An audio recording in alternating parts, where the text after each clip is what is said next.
A packed show tonight, so much going on, and some of it unscripted, like the Chief Whip arriving in Downing Street just before we came on air, and the head of Conservative Party Communications. Something's in the air, and unless we're very lucky, it isn't Boris Johnson's resignation.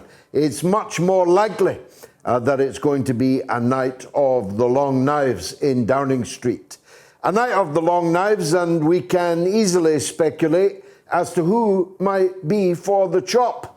An indicator was the release of highly damaging charges against the Home Secretary, Priti Patel, just this afternoon. You may recall that Theresa May sacked her from her previous job because of unauthorised dealings in defiance, in breach of the ministerial code. Turns out, allegedly, she's been doing the same thing again. For a donor, of course, and for British Airways. And the Foreign Secretary, Dominic Raab, who was on a deck chair as Kabul fell, who couldn't be reached on the phone, who delegated to junior officials jobs that should have been done by himself, leaving in the low hundreds of British nationals behind in the tender hands of the Taliban. He might be for the chop too. I got a bet on this week for the next Prime Minister, and I got 50-1 for her.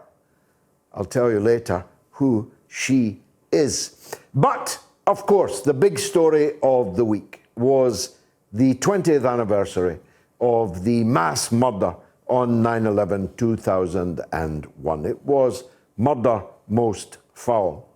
Somebody in a conspiracy, premeditated, deliberately set out to murder innocents. As I said at the time, to kill innocent people for the crimes of guilty people is a sin in any religion, a crime in any jurisdiction. And that's what happened. Almost 3,000 innocent people were massacred live on television on 9/11/2001. Whoever ordered it, whoever carried it out, whoever collaborated with it, whoever covered up what happened, committed a very great sin and a very great crime.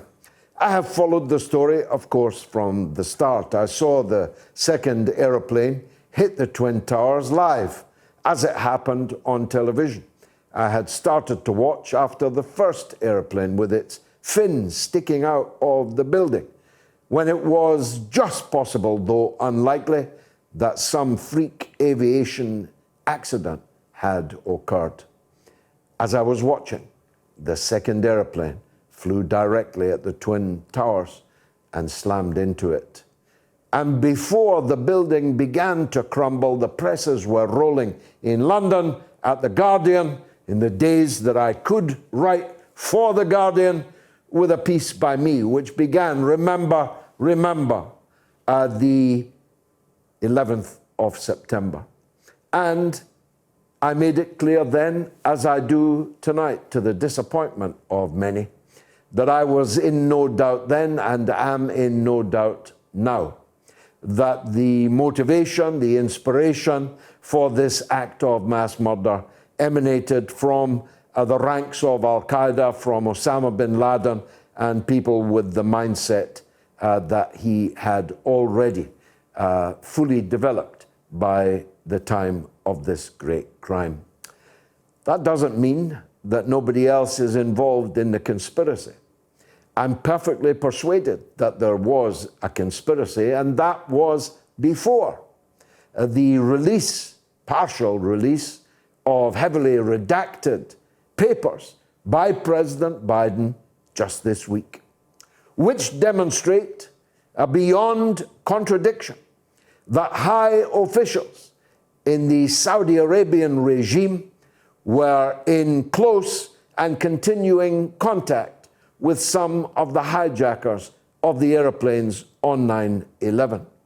That at least one of the high-ranking intelligence service officers of the Saudi Arabian regime passed money, tasked his inferiors in his apparatus to work closely with these, and I quote, very significant individuals, unquote, who were there in the United States to do, quote, important work, unquote.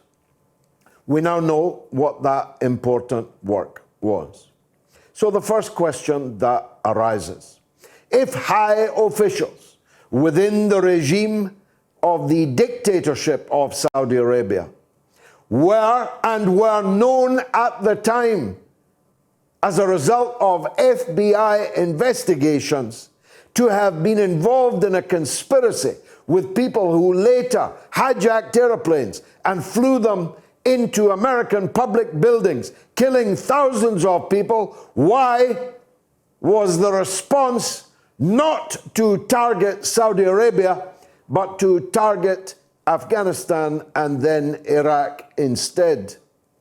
Afghanistan had nothing to do directly with the events of 9/11, but has now endured 20 years of Calvary, crucifixion, because they had on their territory the aforementioned Bin Laden and the aforementioned Al-Qaeda. Of course, they were there in Afghanistan because they had been sent there by the United States government in the 1980s, supported by the United Kingdom government, the Egyptian government, the Turkish government, and many other friendly NATO members across the North Atlantic Treaty Organization. They had been sent there, given money, given weapons, and given endless propaganda coverage by the very same Western media that was waxing so lyrically on the 20th anniversary yesterday. Particularly for older viewers and listeners, ITV News, ITN, News at 10, that was the house journal of what they called in the 1980s the Mujahideen, the fathers, the uncles, the older brothers of today's Taliban, of today's Al-Qaeda. They were sent there on the morally bankrupt principle that my enemy's enemy is my friend.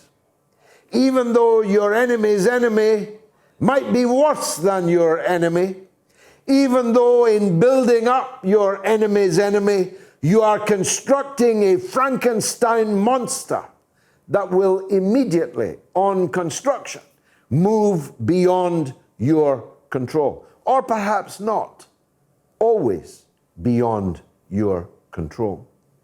So Afghanistan was punished twice. These Islamist head-chopping cutthroats were sent fully armed and financed by the West and its satrapies in the Gulf to bleed the supporters of the government, the only government there has ever been in Afghanistan, the organized for girls and young women to go to schools and universities, that vaccinated the whole population of Afghanistan for the one and only time against horrific diseases that for millennia had cut them down.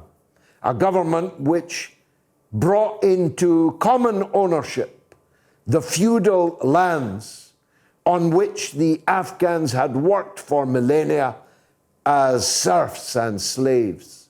A government that tried to drag Afghanistan into the modern era. And as I said to Margaret Thatcher on the eve of the fall of Kabul, to the fathers of the Taliban and Al-Qaeda, you have opened the gates for the barbarians, and a long dark night will now descend upon the people of Afghanistan.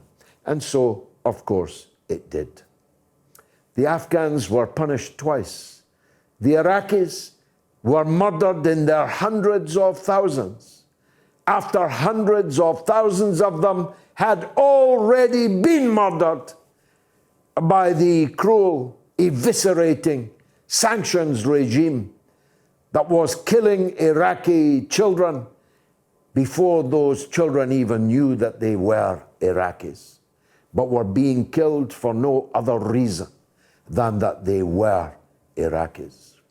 That's why I cannot take seriously the fake grief of the commentators and of the politicians who did so much to drag the world into this pit, this disaster that we are still in and will be in throughout the lifetime of the youngest person watching and listening to this show tonight. Afghanistan and Iraq were followed by Libya, followed by Syria, followed by Yemen.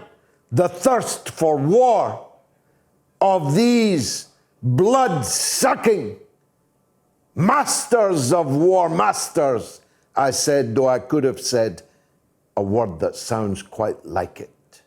These masters of war are not finished yet. As I said earlier, no sooner had the war in Afghanistan come, though perhaps only temporarily, to an end, the Wall Street Journal was openly positing the question that the United States may be forced. They're always forced. They don't want to do it. It's Johnny Foreigner that makes them do all these things, to go to war with China. I'm here to tell you that any war with China will be the last war. It'll be the Third World War, but it'll be the last World War. It'll be the last war. It'll be the last anything in the history of the human race. Because unlike Iraq, unlike Afghanistan, unlike many of the places attacked by NATO over these last 20 years, China is well able and absolutely willing to fight back with everything that she possesses. And she possesses much. We'll be talking about the anti-China propaganda, which has reached fever pitch in the United States, with Great Britain not all that far behind, and for reasons which are exceedingly difficult to discern. We'll be talking about Prince Andrew. You know, when you're reduced to saying the papers weren't served on you properly in accordance with the law, it doesn't do much for your reputation when you're being accused of serious sexual offences. And when you've gone to Balmoral Castle to hide in the skirts of your mother, your 94-year-old mother, the sovereign of Great Britain, in order to avoid the bailiffs, it's not a good look, Andrew. I really hope, at least for your mother's sake, you're going to do better in the court in New York this very morning. Next day, Monday, is the witching hour for Prince Andrew, the man who doesn't sweat. And we'll be talking, of course, about the remarkable scenes last night with Donald Trump. He was paid a very large sum of money to be a commentator at the big fight last night. There were thousands of people in the auditorium, and they couldn't get enough of Donald Trump.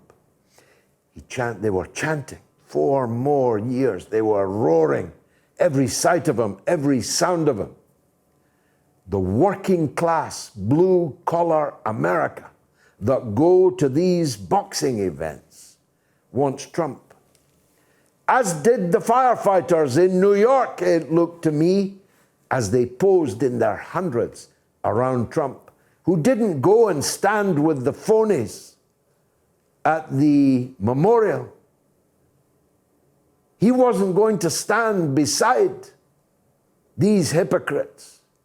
He's a hypocrite in his own right and in a different league from the others. And he stood there amongst all these firefighters who had plunged into the fire, losing 400 firefighters almost, who perished as they plunged into the fire in the Twin Towers on 9/11. Whilst George Bush was cowering wherever he cowered on the day that all this unfolded. My last point is this: the rehabilitation by liberals in the United States, closely followed by their hypocrite echo chamber here in Britain, of George W. Bush, literally turns my stomach. This imbecilic war criminal has been repackaged, varnished, and put out there as some kind of American hero. The man who introduced the Patriot Act, the man who made Guantanamo famous, the man who tortured people in Abu Ghraib, the man who kidnapped people and renditioned them all over the world to black prisons to be tortured, the man who led the invasion and occupation of Iraq, which has killed 1 million people and counting, spawning ISIS along the way. The man that began this nightmare, which has lasted virtually the entirety of this century so far, is now packaged by The Guardian, by the BBC, by the New York Times, by the Washington Post, by their online progeny as some kind of unifying figure, some kind of hero.